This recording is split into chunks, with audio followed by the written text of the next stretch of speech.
Anybody, nobody, somebody, everybody. আজ আমরা পড়বো এগুলো নিয়ে। প্রতিদিনের অল্প অল্প করে ইংরেজি শেখার যাত্রায় আপনাকে স্বাগতম। সাম দেখলেই কি মনে হচ্ছে?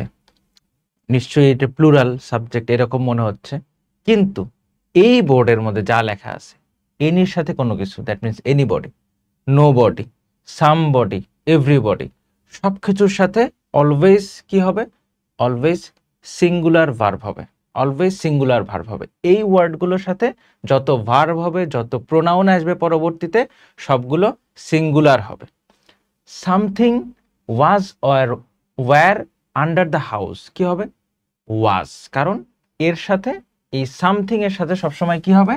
সবসময় সিঙ্গুলার ভার্ব হবে। এরপরে কি? Everybody who have or has not purchased a ticket should be in the line.